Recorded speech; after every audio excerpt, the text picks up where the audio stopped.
தனுசு ராசி அன்பர்களே, பங்குனி மாதம் என்ன பலன் எப்படி இருக்க போகுது அப்படின்னு பார்க்கும் பொழுது, உங்கள் ராசி அதிபதி என்று சொல்லக்கூடிய குரு பகவான் இப்போ வக்ர நிவர்த்தி அடைந்து உங்கள் ராசியை பார்க்கிறார். அப்போ உங்கள் ராசிநாதன் 7ஆம் இடத்தில் அமர்ந்து கொண்டு தனது சம சப்தம பார்வையாக ராசியை பார்ப்பது ஒரு அற்புதமான ஒரு நிகழ்வு. அதே சமயத்தில் குரு பகவான் லாபஸ்தானத்தை பார்க்கறதுனால நீங்கள் என்ன நினைக்கிறீர்களோ அதை செயல்படுத்துவதற்குண்டான ஒரு மாதமாக அமையும். அப்போ மனதில் தன்னம்பிக்கை பிறக்கும். கடந்த சில மாதங்களாகவே இது செய்ய முடியல, அது செய்ய முடியல, ஒரு தடையவை இருக்குது அப்படின்னு நினைத்து கொண்டிருந்த சில விஷயங்கள் அத்தனையும் இந்த பங்குனி மாதம் நடப்பதற்கான அத்தனை அறிகுறிகளும் சிறப்பாகவே இருக்கிறது. அப்போது புதிய உத்வேகத்தை தரக்கூடிய ஒரு மாதம், எழுச்சியை தரக்கூடிய ஒரு மாதம், மனதில் ஒரு தன்னம்பிக்கை கொடுக்கக்கூடிய மாதம், எதையும் சாதிக்கலாம் என்கின்ற உத்வேகத்தை தரக்கூடிய ஒரு நல்ல மாதமாகவே இந்த பங்குனி மாதம் அமையப்பெறுகிறது இந்த தனுசு ராசி தனுசு லக்ன அன்பர்களுக்கு. அதே சமயத்தில் பார்த்தீங்கன்னா பெரிய மனிதர்களின் தொடர்புகளை தரக்கூடிய ஒரு நல்ல மாதம். அதாவது உங்களுடைய செயல்பாட்டுக்கு நீங்கள் எந்த வேலையில் அல்லது தொழிலில் எதில் இருக்கிறீங்களோ ஏதாவது ஒரு குருமார்கள், ஒரு பெரியவர்களினுடைய ஒரு கைடன்ஸுங்கிறது நிச்சயமாக உங்களுக்கு ஏற்படுத்தக்கூடிய ஒரு நல்ல தன்மை. அதே சமயத்தில் தனம் சார்ந்த விஷயங்கள், பொருளாதாரம் சம்பந்தப்பட்ட விஷயத்தில் இருக்க வேண்டிய அத்தனை சிக்கல்களும் தீர்க்கக்கூடிய ஒரு மாதம். பணம் எங்கேயாவது கொடுத்துட்டேன், அது லாக்காக இருக்குது, வரமாட்டேங்குது அப்படின்னு நினைக்கக்கூடிய தன்மை.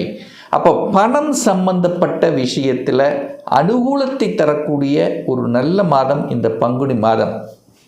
அதே சமயத்தில் பார்த்தீங்கன்னா 3ஆம் இடத்தில் ராகு இருக்கார். உபஜயஸ்தானத்தில் ராகு இருப்பது சிறுதூர பிரயாணங்கள் மேற்கொள்வதற்கும், புதன் அங்கே இருக்கிறது நல்ல புத்திசாலித்தனம் மிக்க செயல்பாடுகளை, அதாவது ஒரு நிர்வாக திறமை அப்படிங்கிறது பளிச்சுன்னு இப்போ காமிக்கும். எந்த ஒர்க்கு கொடுத்தாலும் அதை திறம்பட செய்யக்கூடிய அமைப்புகள், சந்தர்ப்பங்களை நிச்சயமாக உருவாக்கும். அதில் எந்த மாற்று கருத்து இல்லை. குரு புதன் இணைவு, அதாவது லக்னாதிபதியாக இருக்கக்கூடிய அந்த குரு பகவான் 7ஆம் அதிபதியாக, தொழில் ஸ்தானத்தின் அதிபதியாக இருக்கக்கூடிய அந்த புதனை பார்க்கும்போது நிச்சயமாக தொழில் சார்ந்த விஷயம், வேலை, வியாபாரம் சம்பந்தப்பட்ட விஷயத்தில் இருக்கக்கூடிய சிக்கல்களை எல்லாம் தீர்ப்பதற்கும் நல்ல திட்டமிடுவதற்கும் இந்த பங்குனி மாதம் உகந்த மாதமாகவே செயல்படுகிறது. அதே சமயத்தில் பார்த்தீங்கன்னா செவ்வாய் 3ல் இருக்கார். விற்பனை, ரியல் எஸ்டேட் சார்ந்த துறையில் இருக்கக்கூடிய இந்த தனுசு ராசி என்பவர்களுக்கு நிச்சயமாக பொருளாதார ஏற்றத்தை தரக்கூடிய ஒரு நல்ல மாதம். ஏன்னா ரியல் எஸ்டேட்டுக்கு காரக கிரகம் என்று சொல்லக்கூடிய செவ்வாய் பகவானை குரு பார்த்து கொண்டிருக்கிறது. அதே சமயத்தில் 10ஆம் அதிபதியான புதன் இருக்குது, செவ்வாய் இருக்குது. பிரம்மாண்டமான ஒரு எண்ணத்தை கொடுத்து அதில் சிறப்பு பெறக்கூடிய ஒரு நல்ல மாதமாகவே அமையும். ஆனால் ஒரே ஒரு விஷயம், அந்த இடம், நிலம், இந்த வாங்கிறது, விற்கிறது, இதில் எல்லாம் டாக்குமெண்ட் பர்ஃபெக்டாக இருக்கா அப்படிங்கிறத 100% செக் பண்ணணுங்கிறத ஞாபகத்தில் வைத்து கொள்ளுங்கள் இந்த தனுசு ராசி அன்பர்களுக்கு. 4ஆம் இடத்தில் சனி உட்கார்ந்திருக்கார். 2ஆம் அதிபதியாக இருக்கக்கூடியவர் சனி பகவான் தனத்தை கொடுக்கக்கூடியவன், குடும்பத்தை அமைத்து கொடுக்கக்கூடியவன், சூரியன் பாக்கியத்தை தரக்கூடியவன், சுக்கிரன் லாபத்தை தரக்கூடியவன். அப்போது தனத்தை கொடுக்கக்கூடிய 2ஆம் அதிபதி, பாக்கியத்தை தரக்கூடிய சூரியன் 9ஆம் அதிபதி, லாபத்தை தரக்கூடிய சுக்கிரன் 11ஆம் அதிபதி, இது இணையும் போது நிச்சயமாக சுகத்தில் ஒரு லாபத்தையும் தனத்தையும் மேன்மை கொடுக்கக்கூடிய அம்சங்கிறது இருக்குது. அப்போ 4ஆம் இடம் மேன்மை பெறுகிறது. பொருளாதாரத்துக்கு எந்த பங்கமும் ஏற்படுத்த போவதில்லை. பொருளாதார அபிவிருத்தி வேணால் கண்டிப்பாக கொடுக்கும். 2-9 தனபாக்கியம், 2-11 லாபம், தன லாபம். அப்போ தன பாக்கியத்தையும் தன லாபத்தை தரக்கூடிய ஒரு அற்புதமான ஒரு மாதம் இந்த தனுசு ராசி அன்பர்களுக்கு அப்படின்னு சொல்லலாம். அப்போ இடம், நிலம், வீடு, வண்டி, வாகனம், அசையும் அசையா சொத்துக்கள் சார்ந்த விஷயங்கள் சிறப்பு பெறுகிறது. வாடகை வீட்டில் இருக்கிறவங்கெல்லாம் இப்போ சொந்த வீட்டில் போகலாம் என்கின்ற அமைப்பு, அல்லது பழைய வீட்டை வாங்கி அதை புதுப்பித்து புதுசாக பண்ணி அதை விற்கக்கூடிய, அதன் மூலமாக லாபத்தை தரக்கூடிய அமைப்பு, அல்லது வீடு வாங்கி விட்டு அதன் மூலமாக வாடகை வருமானம், ஒரு நிரந்தர வருமானம் பெற்றுக்கொள்ளக்கூடிய வாய்ப்புகள், இந்த மாதிரியான எண்ண ஓட்டங்களை கொடுக்கக்கூடிய ஒரு மாதம் இந்த பங்குனி மாதம். சார், குழந்தை சார்ந்த விஷயங்கள் எப்படி இருக்கும் இந்த பங்குனி மாதம் அப்படின்னா, குழந்தை ஸ்தான அதிபதி யார் அப்படின்னா செவ்வாய் பகவான். குழந்தை காரக கிரகம் குரு, ரெண்டு பார்த்துக்குது. அப்போது கண்டிப்பாக குழந்தைகளுக்கு நல்லவைகள் நடக்கக்கூடிய ஒரு நல்ல மாதம். குழந்தைகளுடைய ஆசைகளை பூர்த்தி செய்வதற்குண்டான ஒரு நல்ல மாதம். குழந்தைக்கு நீங்கள் என்ன செய்யணும்னு நினைக்கிறீங்களோ அத்தனையும் செய்யலாம். தங்கு தடை இல்லாமல் செய்வதற்கு ஒரு திருமணம் சார்ந்த விஷயங்கள், அல்லது படிப்பு சம்பந்தப்பட்ட விஷயங்கள், உயர்கல்வி போவதற்கு, வெளிநாட்டில் போய் படிப்பதற்கு, அப்போது குழந்தைகள் படிப்பு அல்லது குழந்தைகளுக்காக ஒரு இடத்தை வாங்கி கொடுக்கறது, ஒரு வீடு கட்டி கொடுக்கறது, ஸோ இந்த மாதிரி நல்ல நல்ல விஷயங்கள் செய்வதற்குண்டான ஒரு நல்ல மாதமாகவே இந்த பங்குனி மாதம் அமையப்பெறுகிறது. அல்லது அதை பற்றிய சிந்தனை ஓட்டங்களாவது உங்கள் மனதில் கண்டிப்பாக எழும். 6ஆம் அதிபதி உச்சமாக இருக்கிறார். 6ஆம் அதிபதி வலுப்பெற்று இருக்கிறார். அப்போ வேலை உண்டா இல்லையா? கண்டிப்பாக தனுசு ராசி என்பவர்களுக்கு வேலை கன்ஃபார்ம், நிச்சயம் அப்படின்னு எடுத்துக்கலாம். ஏதாவது வேலை போயிருந்தாலும், ஏதாவது ஒரு பிரச்சனை ஆகியிருந்தாலும் சரி, கன்ஃபார்மாக வேலை உண்டு. சார், யாருக்கு சார் வேலை போகக்கூடிய அமைப்பு இருக்குது அப்படின்னா, இந்த தனுசு ராசி தனுசு லக்னத்தில் பிறந்திருந்து உங்கள் ஜாதகத்தில், சொந்த ஜாதகத்தில் கும்பத்தில் சனி பகவான் இப்போ அமர்ந்திருக்கக்கூடியவர்களுக்கெல்லாம் கொஞ்சம் கவனமாக இருக்கணும். வேலையை அவசரப்பட்டு ஆக்ரோஷப்பட்டு விட்டுறக்கூடாது. அழுத்தம் ப்ரெஷரை கொடுக்கும்.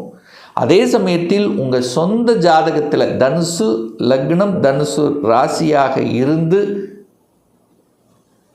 4ஆம் இடத்துல சுகஸ்தானத்தில் ராகு யாருக்கெல்லாம் இருக்கிறதோ அவர்களுக்கும் ஒரு பிரச்சனை கொடுக்கும். அல்லது சுக்கிரன் 3ஆம் இடத்துல கும்பத்தில் இருக்கும்போது ஒரு பிரச்சனை கொடுக்கும். அப்போ இவங்கெல்லாம் கொஞ்சம் கவனம், எச்சரிக்கையோடு செயல்படணுங்கிறத ஞாபகத்தில் வைத்து கொள்ளுங்கள். சுப காரியங்கள் ஏதாவது பிரச்சனை ஏற்படுத்துமா? இல்லை. குரு நீங்கள் போய் 7ஆம் இடத்தில் உட்கார்ந்துருக்கிறீங்க, அத்தனை பிரச்சனைகளும் தீர்த்து வைப்பீர்கள். திருமணம் சார்ந்த விஷயத்தில் இருந்து வந்த பிரச்சனைகள், தொந்தரவுகள் அத்தனை விலகி விட்டது. டக்குன்னு திருமணம் ஃபிக்ஸ் ஆகும். நல்ல வரன்கள் கிடைக்கும். நினைத்த மனதுக்கு பிடித்த வரன், நீங்கள் ஆசைப்பட்ட வரன் கிடைக்கக்கூடிய அமைப்புகள் இந்த பங்குனி மாதம் இருக்கிறது. பாக்கியஸ்தானத்தில் ஒரு கேது, ஒரு சர்ப்ப கிரகம் இருக்குது. எந்தெந்த பாக்கியத்தை தடைப்படுத்தி கொண்டு இருந்ததோ இதெல்லாம் இனி அப்படியே விலகப் போகிறது அப்படின்னு நீங்கள் எடுத்துக்கலாம். 10க்குரியவன் குருவின் பார்வையில் இருக்குது. ஒரு சிலருக்கு ப்ரமோஷன் கிடைக்கக்கூடிய அமைப்புகள், சொந்த தொழிலை செய்யலாம் என்கின்ற எண்ண ஓட்டங்களை கொடுக்கக்கூடிய ஒரு மாதமாகவும் இந்த தனுசுக்கு அமையும்.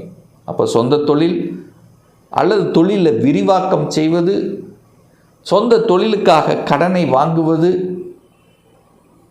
வங்கியில் போய் சேரணும், கவர்மெண்ட் செக்டர் வங்கியில் போய் என்ட்ரி ஆகணும், சொல்லிக் கொடுத்தல், போதனை செய்வது, இந்த மாதிரியான துறைகளில் தன்னை ஈடுபடுத்தி கொள்வது, தகவல் தொடர்பு துறை, கம்யூனிகேஷன், கம்ப்யூட்டர், ஐடி, ஆடிட், இந்த மாதிரி இதில் தன்னை நிலைநிறுத்தி கொள்வது, இதெல்லாமே நல்லாயிருக்கும். குரு 11ஆம் இடத்தை பார்க்குறார், லாபம் கிடைக்கும். நீங்கள் எதை செய்தாலும் இந்த மாதம் லாபம் கிடைக்கக்கூடிய ஒரு மாதம், பண வரவு கிடைக்கக்கூடிய ஒரு நல்ல மாதம். வெளியூர் வெளி மாநிலம் நல்லா இருக்குது. வெளிநாட்டு நண்பர்கள் கண்டிப்பாக கிடைக்கும். நண்பர்களால் உதவி, நண்பர்களால் அனுகூலம், ஆதாயம் கிடைக்கக்கூடிய ஒரு நல்ல மாதமாகவே அமைகிறது. அதே சமயத்தில் பார்த்தீங்கன்னா, இந்த தனுசுக்கு அந்த மனசில் ஒரு நெகட்டிவ் எண்ணங்கள் இருந்தது பாருங்கள், எதிர்மறை எண்ணங்கள். இது செய்ய முடியுமா, இதை சாதிக்க முடியுமா, ஒரு டல்லாக மந்தமாக இருந்ததில்ல, அதெல்லாம் போயிடும். சுறுசுறுப்போடு செயல்படக்கூடிய ஒரு நல்ல மாதமாக இந்த தனுசுக்கு நிச்சயமாக அமையும். ஒரு துல்லிய பலன் வேணும், ஒரு பர்சனல் கன்சல்டேஷன் எடுத்துக்கணும், ஒரு சுயஜாதகம் பார்க்கணும், உங்களை பற்றி தெரிஞ்சுக்கணும் என்று விருப்பப்படக்கூடிய அன்பர்கள் டிஸ்பிளே தெரியக்கூடிய நம்பருக்கு வாட்ஸ்அப் மூலயமாகவோ ஃபோன் கால் மூலயமாகவோ அப்பாயின்மெண்ட் பெற்றுக்கொண்டு நேரடியாகவோ ஆன்லைன் மூலமாகவோ கன்சல்டேஷன் எடுத்துக்கலாம். நம்மளுடைய அலுவலகம் கோயம்புத்தூரில் அமைந்துள்ளது. அதாவது கோயம்புத்தூரிலிருந்து மேட்டுப்பாளையம் செல்லும் வழியில் வெள்ளக்கிணர் பிரிவுக்கு அருகில் அன்னபூர்ணா ஹோட்டலுக்கு பக்கத்தில் அமைந்துள்ளது. பிரியர் அப்பாயின்மெண்ட் பெற்றுக்கொண்டு நேரடியாக கன்சல்டேஷன் எடுத்துக்கலாம். நிச்சயமாக இந்த பதிவு ஏதாவது ஒரு ரூபத்தில் உங்களுக்கு யூஸ்ஃபுல்லாக இருக்குங்கிறதுல எந்தவித மாற்று கருத்தும் இல்லை. நம்முடைய சேனலை நீங்கள் ஃபஸ்ட்டு டைம் பார்ப்பவர்கள் என்றால் மறக்காமல் சப்ஸ்கிரைப் பண்ணிக்கிங்க. பக்கத்தில் இருக்கக்கூடிய பெல் பட்டன் மற்றும் ஆல் நோட்டிஃபிகேஷனை கிளிக் பண்ணும்போது நான் போடக்கூடிய அடுத்தடுத்த பதிவுகள் உங்களுடைய நோட்டிஃபிகேஷனில் வந்து சேரும். மீண்டும் ஒரு நல்ல பதிவில் உங்களை சந்திக்கும் வரை உங்களிடமிருந்து விடைபெறுவது உங்கள் அஸ்ட்ராலஜர் டாக்டர் சதீஷ்.